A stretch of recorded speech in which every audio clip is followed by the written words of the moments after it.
Good morning, everyone. All can hear me clearly? Okay. So yes, like Pat said, my name is Jagan Seshardi. I'm the product owner for EnterprisePlatform, and this morning I hope to convey what has been a bit of a tricky product to get across, because it does so many things. But I'll try to lay out the broad strokes and provide some down-to-earth examples that hopefully you can relate to and provoke some thought and maybe generate some discussion. So let's fly to the next frontier with the EnterprisePlatform. So I'd like to ask a couple of questions to begin with. Does this sound familiar? I'm an engineer, and the production team wants the latest production drawings every morning. So I have to identify which drawings have changed, and gather them manually, and send them out each day. Can software help? I'm a manager. I need to review my team's work periodically. I might need to communicate progress and point out changes to other teams, and even to the executive team. I'm a busy guy. Doing this manually is inefficient. Can't software help? I'm in logistics. I need to see how this project is progressing. I need to know what parts I need next, and know where they are on the factory floor, so that we can be close to the right manufacturing machinery. That's software help. So really, as deadlines get tighter, manual information collection and reporting becomes impractical. So why not fly to the next frontier and let EnterprisePlatform support your workflows? Now, as you know, SSI has built its reputation on ShipConstructor, and it is our core product. But I'd like to propose that EnterprisePlatform is the heart of the shipbuilding software solution. And what do I mean by that? Well, for a number of years, ShipConstructor has served ShipConstructor user base very well, from modelers to production folks. But as you know, shipbuilding has far more departments, and we're becoming increasingly interdependent as we try to be more lean and efficient. So there are other design stakeholders. Bruno was just talking, ship weight, lifting and turning. There's so many other people, not just the modeling. Of course, the production team has always been close by with ShipConstructor, but they're often in a different department. Procurement, the operations department, very important. And as we get into bigger projects, series of ships, public activity, there's project and change management issues to consider. So this is EnterprisePlatform's reason for being, and it's to knit all these groups together to share information. So in essence, it provides ShipConstructor data to designers and to the wider world of non-ShipConstructor users systems. That's key. You don't have to be a ShipConstructor user to benefit from EnterprisePlatform. In fact, as you all know, there's so much value in the data that we collect, and a lot of it's sitting in ShipConstructor. But wouldn't it be great to free that data and make it consumable by other departments? So I've got some of these little icons peppered throughout the presentation, and they're there for a reason. We got Sherlock Holmes, people moving some puzzle pieces around, guys doing the relay. Well, what's all that about? It's the key takeaways of EnterprisePlatform. First of all, you want the right information to the right stakeholders in the right format. That's very important, and at the right time. So we'll be using these icons throughout. Let's bring it down to earth. What's in it for you? For example, if you're a CAD modeler, EnterprisePlatform can help you clean up model drawings by removing M-links. You can generate assembly drawings as PDFs that go out to the production. You can publish type arrangement drawings to the production department. So these are all things that you do day to day, and EnterprisePlatform can help you automate that in the system. For engineering CAD managers, here's another example. Every night, you may want to generate navisource drawings or models for a couple of reasons: quick communication and collaboration. And also to view model in progress within navisource. And by that I mean you can filter parts by revision to generate an NW, adjust your changes. So that can help. You can visualize that. project and change management folks, what's changed within a period of time? Maybe a part change. Well, what's the knock-on effect of that part change? It might impact some nests. Maybe there's some work to be done to re-nest or to tell people, wait, don't do any cutting yet. We need to fix this. You also want to view progress between versions. So it can output PNG images for high school drawings, let's say. You can have a catalog of these, just flip through them for quick identification. You can also output a catalog of NWD drawings and models. And this can also help with production control for structure. You can publish nests to machine operators. Production control also for distributed systems. Systems practice can be published. And material control from the publisher bill of materials.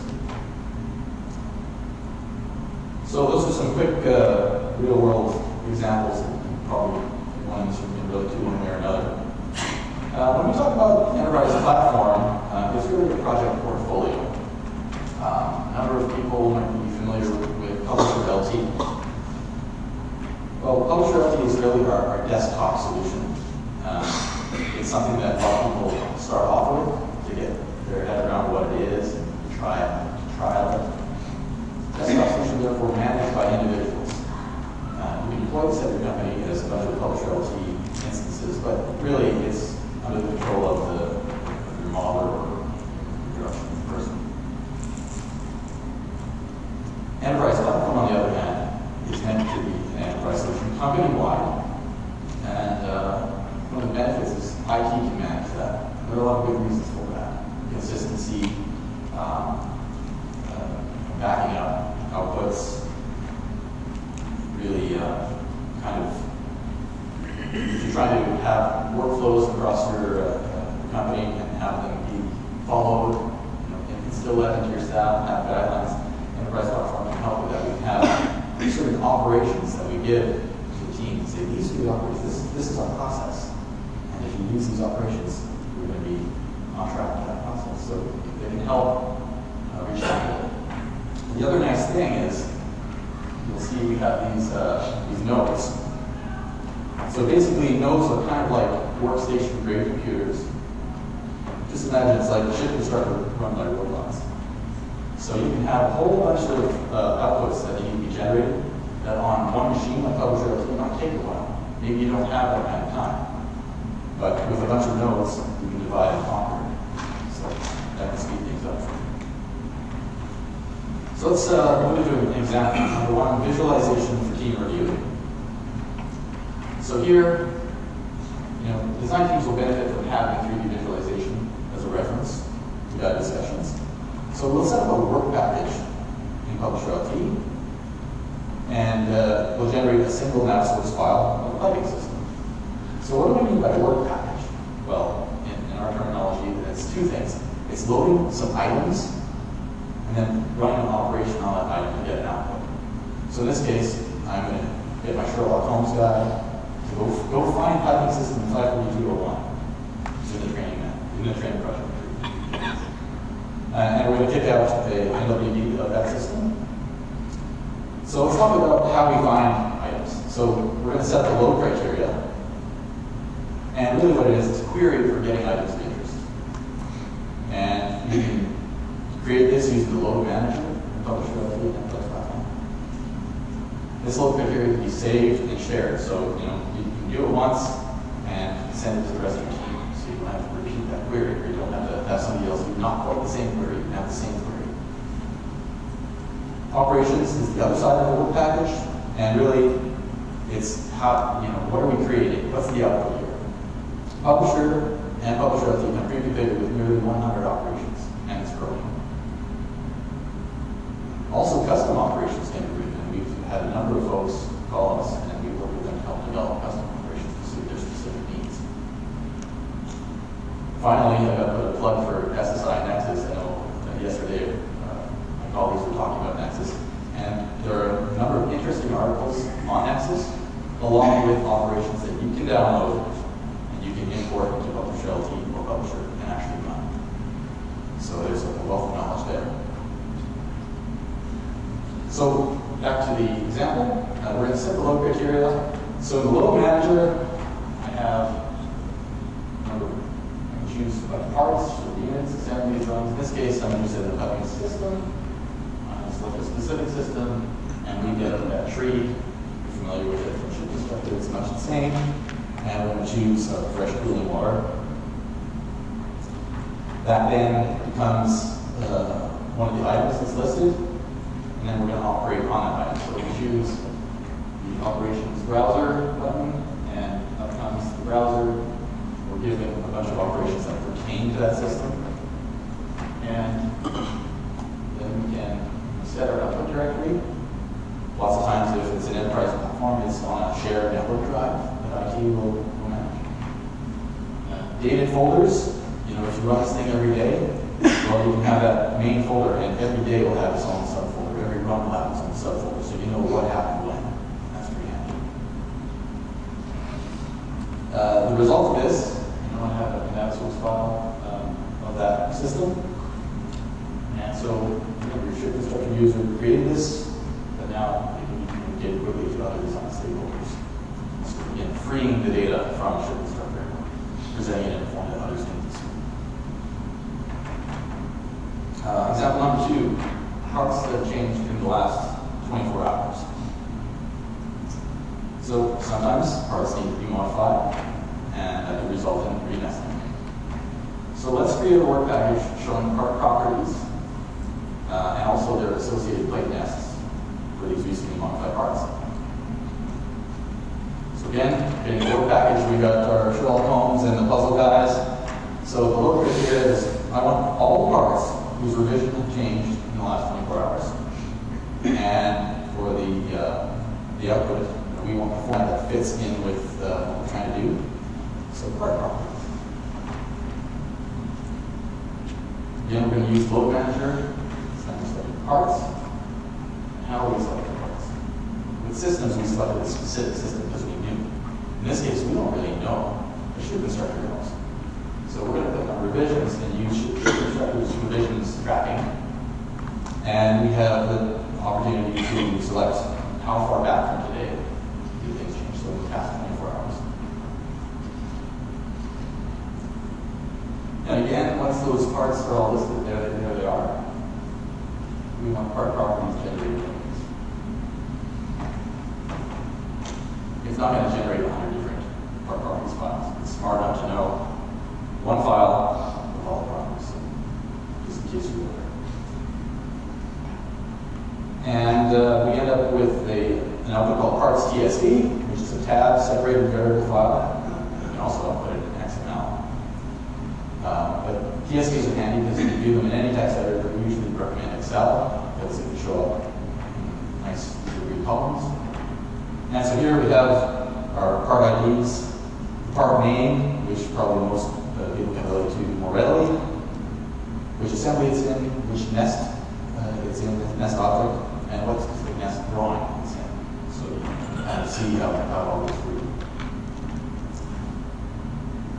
So I'll just run you through a video of what I just said. So this is in action. So we have Publisher LT, which is the desktop version. The enterprise version works much the same. So I've gone to the load manager, select parts by revision, and in the last 24 hours, we can say days, we can say minutes, we'll choose hours this time. Operations browser is selected, and we have a number of operations that are available there. Choose the part properties operation. And then hit run. The job's pending and then it's completed. That's where it lives. You get there, you hit on this link. And here's the parts TSV output.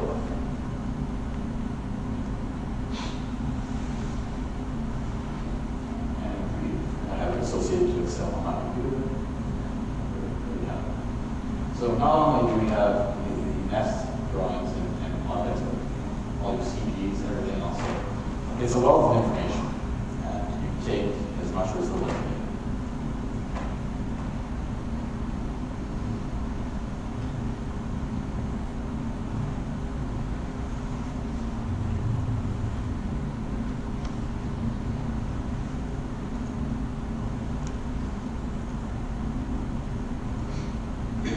Okay, next one is work package for your production team. So let's say we're interested in some assemblies, and we're going to give that to the production team, but we're not just going to put one out, we're going to package a whole bunch of outputs together. So maybe we're interested in a PDF of that assembly. Also, a TSV output of the assembly parts, and PDFs of related nest files. These are all related things, so why not package them together? And that's the beauty of our system, is we can define a word package and run that repeatedly. So you can group together things that make sense and just run them all once.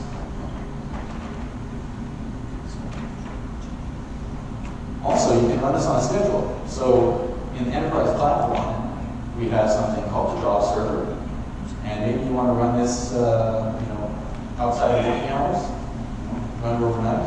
You can schedule that in the next morning, open the output folder, and there it is. Example number 4, reports using Excel templates. Now, before I get into this, I'd like to say there are many ways of visualizing the data. Of course, we can export it as a TSV, you can export it as an Excel file. You might link it to different data visualization systems or analytics. There's Spotfire, Tableau, et cetera, Power BI. But what we found is Excel already has a lot of capability right inside of it. So everybody has Excel, so it's a good place to start. And so what I'm about to show you is actually, again, I'm going to put a plug-in for SSI Nexus. This is from a knowledge base article. It's called Customizing an Excel Template for Use with EnterprisePlatform Equations. Published it about a year ago. So really what we've done is we've created an operation, and here's an example of showing structural weight per unit block.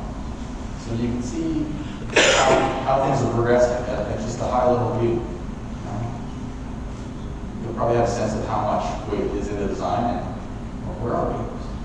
And you can dig down a little deeper according to plate stock or stiffeners. So it's a really quick snapshot to see where you are in terms of structural weight. Also, length by system. So for the outfitting teams for your piping, how long are these systems? And, if nothing else, it gives a high-level overview and can generate discussion. Hey, that doesn't quite look right. What's happening? Oh, what is that? Oh, I didn't know that. So it's a great way because we have all this data, but it can be a sea of numbers. So how do you really pick out what's happening? These are great ways to do it. Parts nested information is another one. So of all the parts I have, how many have been nested so far? And in this case, the majority have been nested. Maybe I only have a couple that haven't been. It looks like it's 11 plates and 4 face plates that haven't been. Well, why not? Were they just missed, or what's the story behind them? So again, it generates some discussion.